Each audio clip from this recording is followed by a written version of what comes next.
अगर आपकी उम्र 40 पार हो चुकी है तो ये बात बहुत सीरियसली लेने की जरूरत है, क्योंकि इसके बाद शरीर आपके लाइफस्टाइल का हिसाब मांगता है।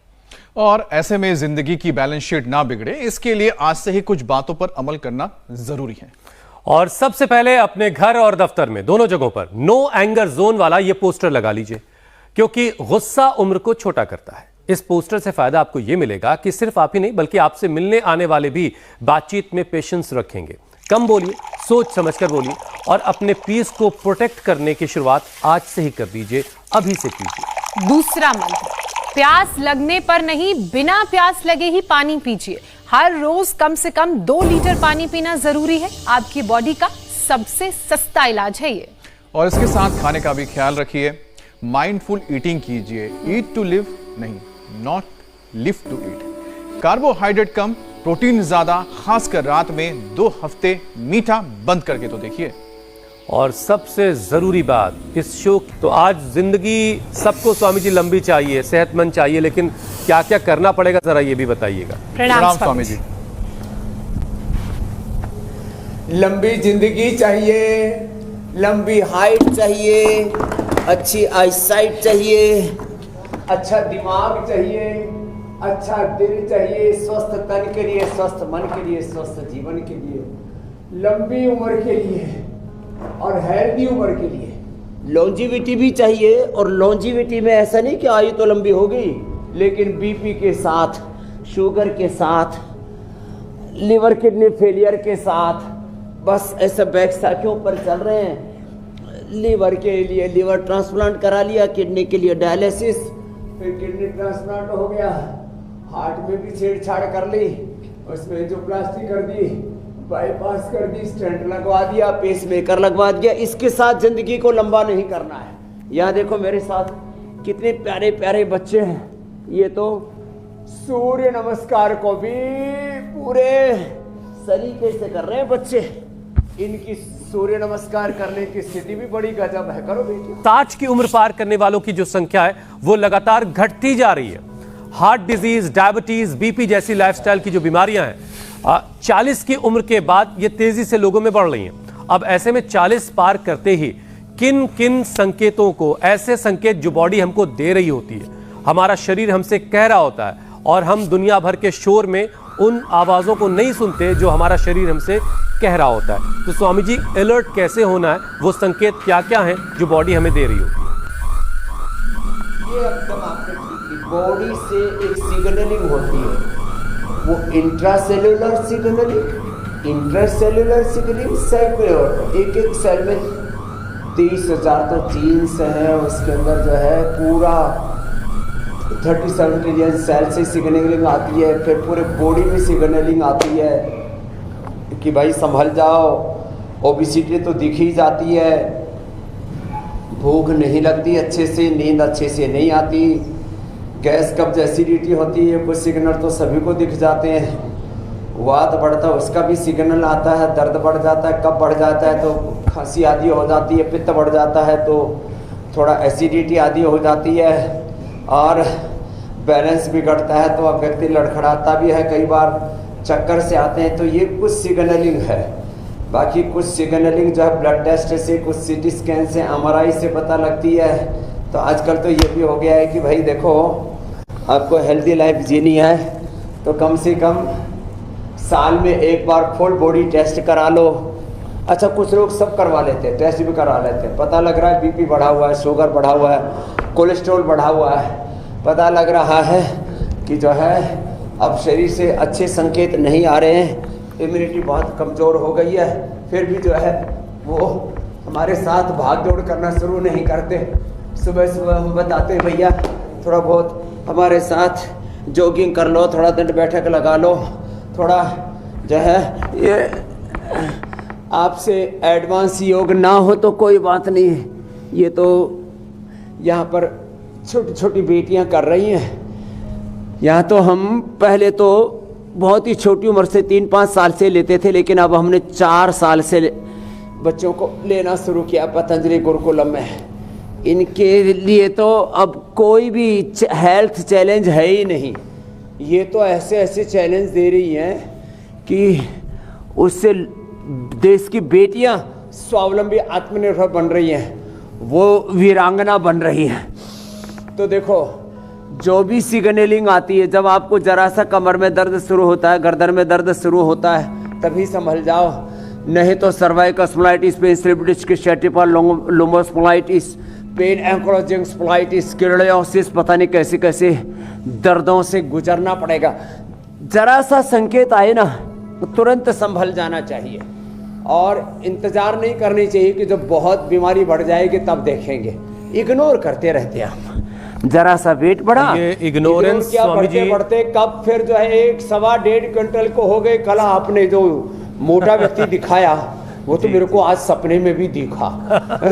रामा रामा। स्वामी जी, ये जो इग्नोरेंस है ना, व्यक्ति इतना मोटा हो सकता है। हाँ जी जी, ये इग्नोरेंस ही है स्वामी जी जिसने स्थिति को बहुत भयानक कर दिया है। अब देखिए, हमारा शरीर हमें सिग्नल देता है कि भाई प्यास लग रही है, पानी पी लो, तो क्या तभी पानी पीने की ज़रूरत है या कुछ प्यास ना लगे तब भी पानी पी लेना चाहिए? इसकी वजह ये स्वामी जी के 40 से 50 की उम्र के बाद पानी कम पीने से किडनी, हार्ट और ब्लड प्रेशर पर क्या क्या असर पड़ सकता है, ज़रा इसके बारे में बताइए।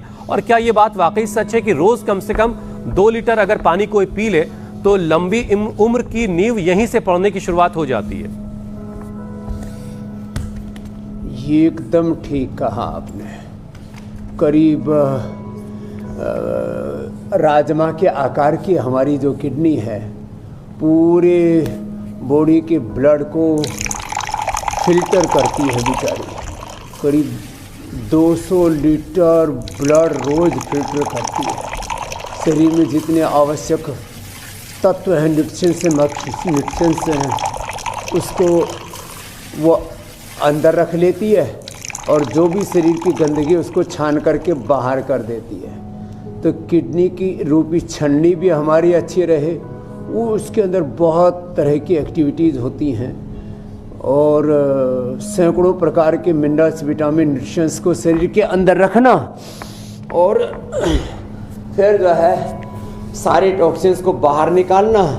तो 2 लीटर पानी आपने नहीं पिया तो एक तो आपकी किडनी खराब हो जाएंगी, और किडनी खराब हो गई जीवन ही खतरे में पड़ जाएगा। और किडनी फेलियर से हमारे बड़े भाई अरुण जेटली साहब से लेकर के हमारी श्रद्धामयी बहन जिनकी से हम बहुत प्रीति करते थे, ऐसी सुषमा स्वराज जी से लेकर के और अमर सिंह जी तक को देखो असमय जाना पड़ा संसार से। उसका मूल कारण बड़ी किडनी।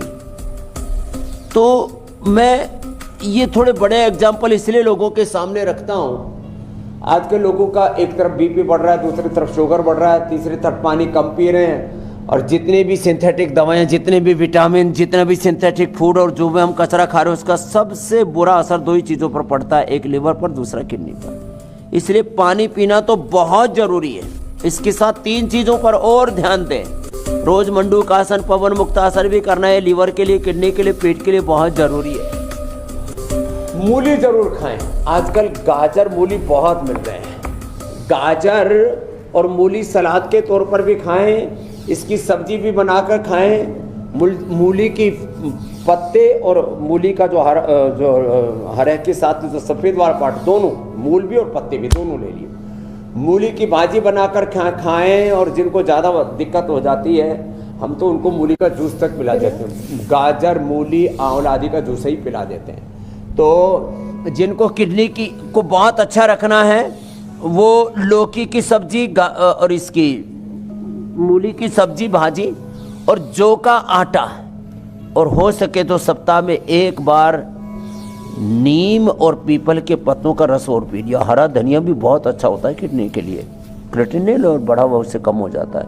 और फिर यदि किडनी में प्रॉब्लम आ जाए, प्रोटीन लीकेज होने लगे, इन्फ्लेमेशन हो जाए, क्रिएटिनिन बढ़ जाए, तो हम खाली पेट रिनोग्रिट और खाने के बाद चंद्रप्रभा और गोक्षर आदि गूगल दे देते हैं, थोड़ा कपालभाति कराते हैं और ये पॉइंट दबा देते हैं, तो किडनी अच्छी रहेगी। तो स्वामी जी एक आंकड़ा, कहीं सूजन नहीं आएगी, कहीं इन्फ्लेमेशन नहीं होगा और कहीं कचरा जमा नहीं होगा, सारा कचरा साफ कर देगी। स्वामी जी एक आंकड़े ने बड़ा हैरान भी किया मुझे और एक तरीके से डराने वाला भी है। पीने से भी बीमारी होती है। जी जी स्वामी जी, शुरुआत में हमने वो आंकड़ा दिखाया था, एक बार फिर से हम स्क्रीन पर उस आंकड़े को दिखाते हैं। 100 में से सिर्फ 11 लोग स्वामी जी ऐसे हैं जो 60 की उम्र को पार कर पा रहे हैं, और 100 में से सिर्फ 7 लोग ऐसे हैं जो 65 से 70 की उम्र को पार कर पा रहे हैं। ये आंकड़ा स्वामी जी वाकई बड़ा मतलब बेचैनी पैदा कर रहा है कि इतना हमने अपनी लाइफस्टाइल को खराब कर लिया है।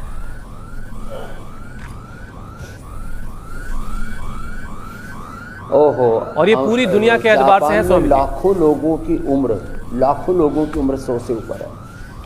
हाँ, और भारत में लोग सच में हमारी उम्र में पहुंचते पहुंचते तो ऐसे बूढ़ा हो जाते हैं, इतने लड़खड़ा जाते हैं, हमारी बाप की उम्र के लगते हैं। तो बड़ा आश्चर्य होता है।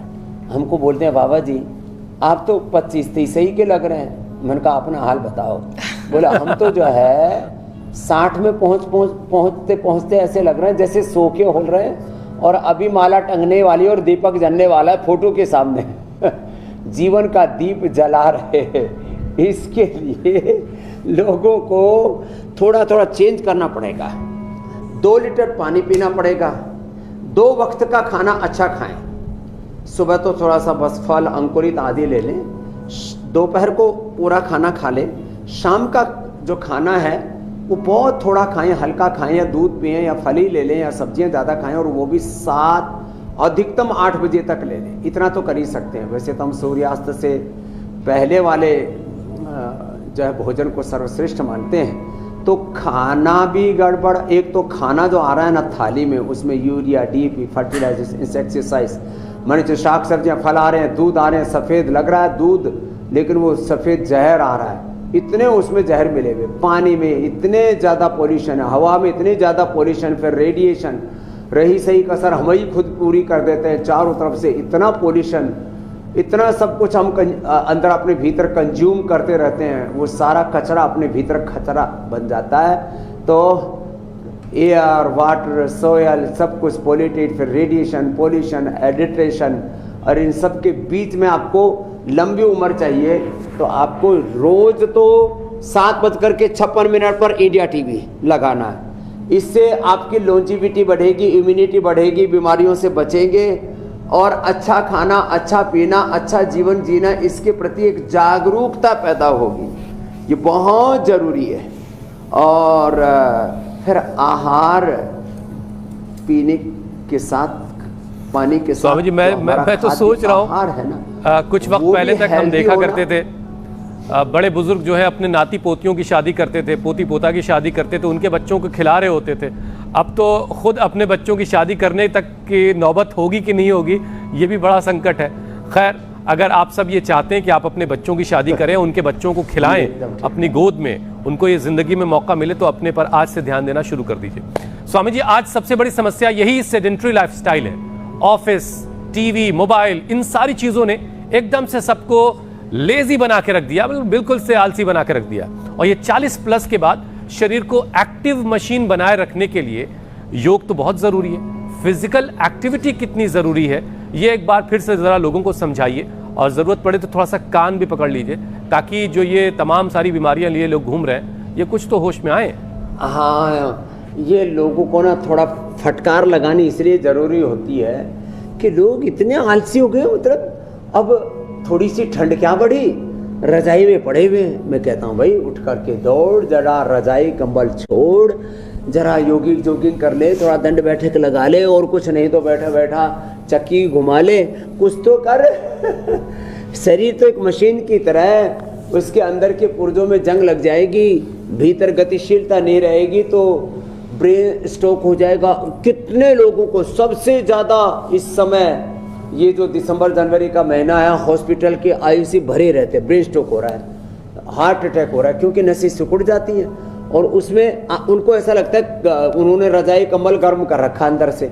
भैया तुमने रजाई कंबल तो गर्म कर लिया, वातावरण का असर तो अंदर हो रहा है, अंदर से दिमाग की नसें सिकुड़ गई, हार्ट की नसें सिकुड़ गई, brain stroke, heart attack, liver kidney failure का खतरा इस समय सबसे ज़्यादा बढ़ जाता है। तो सुबह उठ करके अब रजाई गर्म मत करो, कंबल गर्म मत करो, अपने आप को गर्म करो योग से।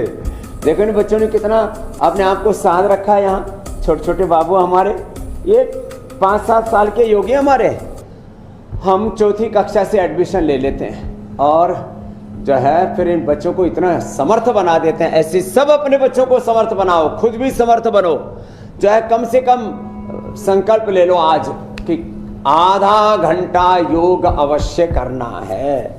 मंडूकासन से लेकर के गोमुखासन तक, पवन मुक्तासन से लेकर के शीर्षासन तक, मकरासन भुजंगासन से लेकर के सर्वासन तक, जितना जिससे बन पाए आधा घंटा योग अवश्य करना है। योग नहीं करोगे तो बीपी होगा, शुगर की प्रॉब्लम होगी, गैस कब्ज एसिडिटी होगी, वात पित्त कफ दोष बढ़ेंगे, SLMS ऑटोमेन डिजीज होंगी और कैंसर होने का भी खतरा बरकरार है। चारों तरफ बीमारियां घात लगाए बैठी हैं, रोग रूपी शत्रु घात लगाए बैठे हैं, बैक्टीरिया वायरस फंगस। जरा सी सावधानी हटी दुर्घटना घटी। तो और शत्रु घात लगाए बैठे हैं और घात ही लगाए नहीं बैठे, खाट में ही बैठे हैं, आपके भीतर घट में ही बैठे हैं। बिल्कुल आपके भीतर से ही सारे रोग, आप में सब रोग होने की संभावना है। ईच एंड एवरी पर्सन है every disease in the body if you are not doing yoga. मैं कहता हूं ना, तो रोगा विल भी होगा। इंग्लिश बोला है थोड़ा हंसी मजाक के लिए।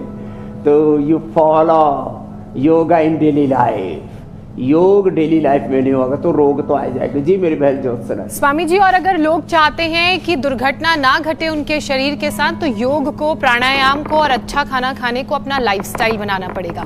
और खाने से मुझे याद आया, आप बार बार कहते हैं कि एक भुक्तम सदा आरोग्य, यानी कि eat to live not live to eat. ज्यादा खाना और ज्यादा कार्बोहाइड्रेट्स किस तरह मोटापा, फैटी लीवर और शुगर को जन्म देता है? और क्या रात में कार्ब्स छोड़ना 40+ के लोगों के लिए गेम चेंजर साबित हो सकता है? क्या उनकी स्लीप को भी वो बेहतर कर सकता है, एनर्जी लेवल्स को बढ़ा सकता है? एकदम ठीक कहा है आपने। ये एक भुक्तम सदारोग्यम, द्विभुक्तम बलवर्धनम, त्रिभुक्तम सदारोगम, चतुर्भुक्तम तो मारकम। छोटे छोटे चेंज लेकर के आए, और ये छोटे छोटे चेंज लेकर के आएंगे, जैसे आपने कहा ना, तो बड़ी बड़ी बीमारियों को, बड़े बड़े खतरे को हम टाल सकते हैं। और छोटी छोटी प्रॉब्लम्स को हमने इग्नोर किया तो हम मौत के आगोश में समा सकते हैं। तो ये बात हमें समझनी होगी।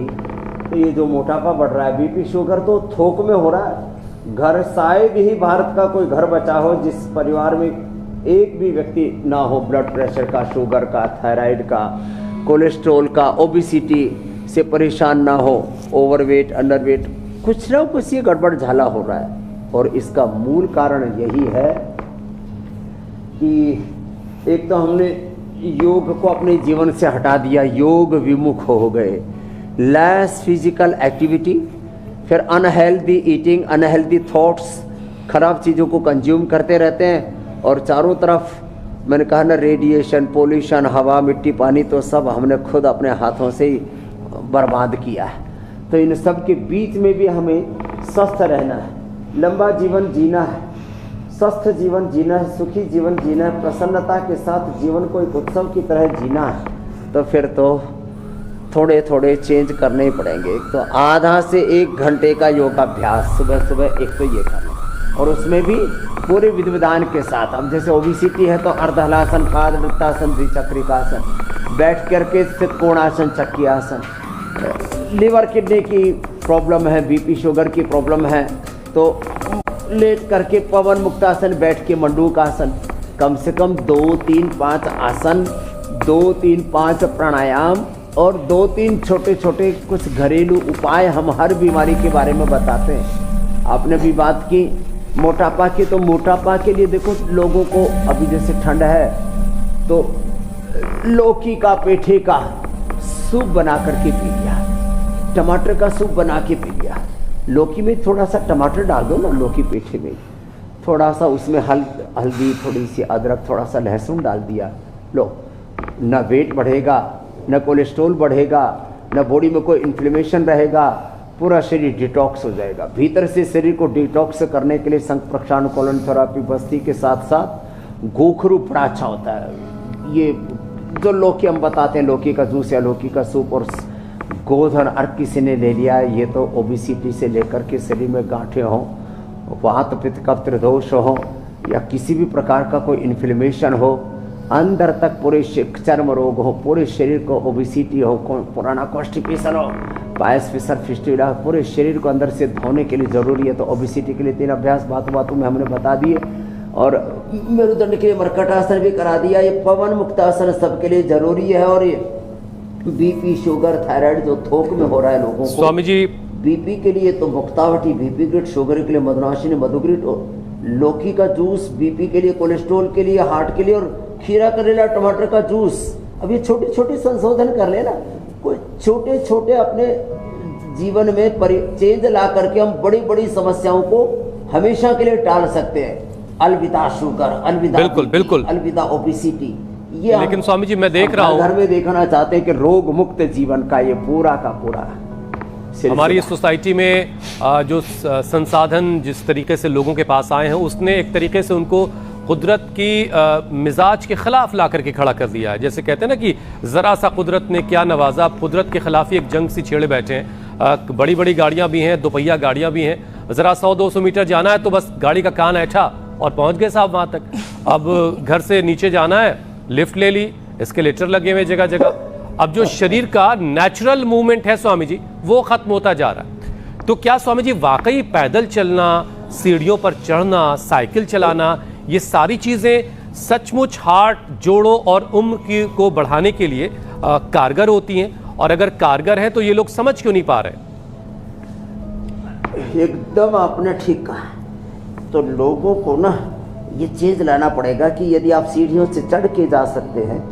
अब कुछ चंद लोग हैं, मुश्किल से 10% लोग हैं जो 100-150 मंजिला इमारतों वाले मकानों में रहते हैं, बाकी तो 3-5 मंजिला ही इमारतें जाता है।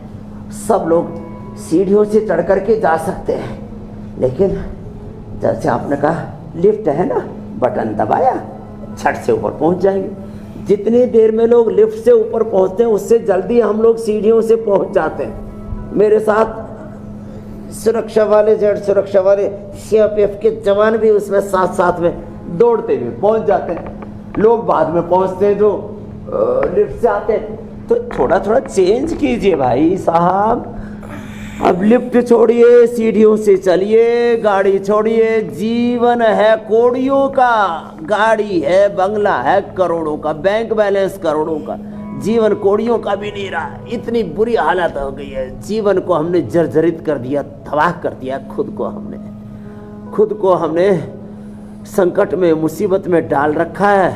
हम सोच रहे हैं हम वैभव वाले हैं, पैसे वाले हैं। अरे मेरे भैया, तुम्हारा पैसा धरा का धरा रह जाएगा। जब ब्रेन स्ट्रोक, हार्ट अटैक आएगा, तब न जिंदगी के साथ न जिंदगी के बाद कुछ भी काम नहीं आएगा। LIC का स्लोगन तो है, जिंदगी के साथ भी, जिंदगी के बाद भी। योग युगों से था, जन्मों तक योग करोगे तो ये काम आएगा। देखो बेटियां, कितना अच्छा ये अब ऐसे सब घर के बेटे और बेटियां, देखो इधर स्वामी जी, मुझे लगता है ना हर एक सोसाइटी को एक काम करना चाहिए। शीर्षासन कर रहे हैं बेटियां, हफ्ते में 1-2 दिन अपनी लिफ्टें खराब कर लें सब लोग, और ये इंटेंशनली करें। हाँ, तब लोग खुद ही सीढ़ियों का इस्तेमाल करेंगे धीरे धीरे। इस पर गौर किया जा सकता है, इसको आप रणनीतिक तौर पर इस्तेमाल कर सकते हैं। संडे को जरूर क्या करें, वर्किंग डेज के ऊपर लोग फालतू में बातें करेंगे, और कोई इमरजेंसी में कोई बड़े बुजुर्ग के लिए बस खोला करें। भाई ये रहे कि भाई संडे को सबको चाहिए धीरे धीरे चल करके जाओ, आदत डालो। जान खा जाएंगे स्वामी जी लोग। सीढ़ियां चढ़ने की, साइकिल चलाने की, गाड़ियां छोड़ो, सैटरडे संडे को साइकिल चलाया करो। आजकल तो 2 डेज ऑफ होता है, तो साइकिल चलाया करें, पैदल चला करें, और चला नहीं करें जो जवाने हो तो दौड़ा करें। अच्छा स्वामी जी, देखिए गुस्सा और चिड़चिड़ापन, आनंद ही नहीं आता। गुस्सा, चिड़चिड़ापन और बेवजह का स्ट्रेस, ये आज हर घर की कहानी है। अब स्वामी जी, गुस्सा किस तरह से बीपी, हार्ट अटैक और ब्रेन स्ट्रोक की वजह बन रहा है, और 40+ उम्र में गुस्से पर काबू पाने का सबसे कारगर यौगिक उपाय क्या है? जब कभी आपको स्वामी जी गुस्सा आता है तो आप क्या करते हैं? खड़े होते तो बैठ जाते हैं, बैठे होते तो खड़े हो जाते हैं, या पानी पी लेते हैं, क्या करते हैं? तमाम तरह की उथल पुथल, उधेड़ बुन में, खींचा तान में संसार जो है ना पगला रहा है। देखिए एक पोस्टर स्वामी जी हम दिखा रहे हैं, तो ये अपने नो तन एंगर और जोन मन का, को- अगर ये नो एंगर जोन का पोस्टर भी लगाए तो इसको बार बार देखने से क्या है कि एक माइंड में प्रोग्रामिंग होगी धीरे धीरे कि भाई हमें गुस्सा नहीं करना है, गुस्सा नहीं करना है, गुस्सा नहीं करना है। शायद ये धीरे धीरे तो मैं अभी adopt आपको कर इसका बिल्कुल सिंपल उपाय बताता हूँ। जब कभी गुस्सा आए तो एक तो यदि आप अकेले में हैं, घर में हैं, सड़क पे हैं, तो थोड़ा अलग उपाय अपनाना पड़ेगा। थोड़ा सांसों के ऊपर ध्यान दो और सांस थोड़े लंबे होते गुस्सा नियंत्रित हो जाता है। घर में है शीतकारी कर लो, अनुलोम विलोम भ्रामरी उद्गीत कर लो, थोड़ा ठंडा पानी पी लो और जरा सा ठहर जाओ, धैर्य धारण करो, कीप पेशेंस, कीप साइलेंस। मन प्रसाद सौम्यत्वम मौनम आत्म विनिग्रह भाव संसिद्धिरित्ते तत्तपो मानसमुच्यते। अनुद्वेगकरं वाक्यम सत्यम प्रियहितं च यत् स्वाध्यायाभ्यसनं चैव वामयं तप उच्यते। देवद्विज गुरु प्राज्य पूजनम शौचमार्जवम ब्रह्मचर्यम अहिंसा च शारीरम तप उच्यते। शरीर वाणी और मन के तप के बारे में जो कहा है ना, इसको थोड़ा सा भी ख्याल में रख लिया, जरा सा सांसों पर ठहर गए। और जिनको गुस्सा ज़्यादा आता है ना, थोड़ा मेधावटी ले लिया करें, मेमोरी गिट ले लिया करें, सच में गुस्सा कम हो जाता है। जिनको गुस्सा आता है वो एक आत्मवत दृष्टि का अभ्यास कि इस सब में एक ही आत्मा है, एक ही परमात्मा खुदा अल्लाह गॉड ऑलमाइटी है। और जो आत्मा परमात्मा को नहीं मानते तो सभी एक समान है मानव। तो ये जो मानवीय दृष्टि है, नैतिक दृष्टि है, आध्यात्मिक दृष्टि है, मजहबी तौर पर, धार्मिक आध्यात्मिक सांप्रदायिक तौर पर जो हमको ये सिखाया गया है अलग अलग गुरु ऋषि परंपराओं में कि सब में एक ही आत्म तत्व का, ब्रह्म तत्व का, सियाराम मैं सब जग जानी वासुदेव सर्वभौम सर्वम खलविदम ब्रह्म, ये जो आत्मवत दृष्टि है, ये जो है ना आपको एंगर से बचाती है। और जब गुस्सा पैदा होता है ना साहब, तो गुस्सा बिल्कुल नहीं करना। हमारे एक सेकंड के अंदर ब्रेन के अंदर, एक सेकंड के 10 लाखवें हिस्से में ब्रेन के नेगेटिव सिग्नल पूरी बॉडी को जाते हैं। Stress, anxiety, depression, stress hormones को बढ़ा देते हैं और अच्छे हार्मोन्स को नीचे ले आते हैं, आपकी प्रसन्नता को खत्म कर देते हैं। और जब आपको ये समझ में आ जाएगा कि ये गुस्सा सामने वाले का नहीं, आपका अपना, आपके खुद का नुकसान कर रहा है और बहुत नुकसान कर रहा है, उस दिन से आप यकीन मानिए गुस्सा करना छोड़ देंगे। स्वामी जी अब वक्त हो गया है, घड़ी की सुई कह रही है संजीवनी की तरफ बढ़ते हैं।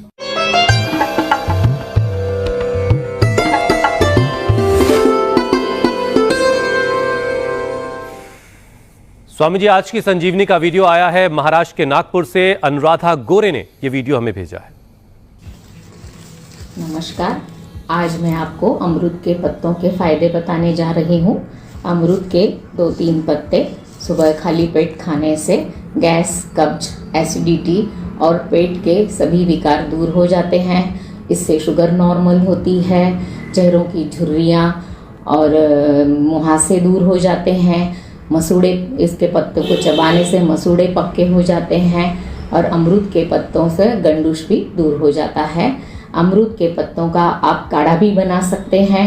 2 ग्लास पानी ले लीजिए, उसमें 4-5 अमरूद के पत्ते, थोड़ा सा अदरक, 2-3 काली मिर्च ले लीजिए और उसे 1 ग्लास होने तक उबालिए और सुबह खाली पेट वो काढ़ा भी आप पी सकते हैं। उससे भी आपको गैस, कब्ज, एसिडिटी, शुगर नॉर्मल, ये सभी फायदे आपको उससे मिल सकते हैं। स्वामी जी कहीं ऐसा ना हो सारे अमरूद के पेड़ गंजे हो जाएं आज। वीट ग्रास, एलोवेरा लेने से तो हर्निया तक ठीक हो जाता है। गजब फायदे इसके, मुंह की छाले आदि भी इससे दूर हो जाते हैं। और अमरूद और थोड़ा इसमें हल्दी और एलोवेरा डाल करके गरारे करो तो जिनके गले बैठ जाते हैं आजकल वो भी अच्छे हो जाते हैं। तो जो फायदे बताएं अमरूद के पत्तों के वो भी अप्रतिम है।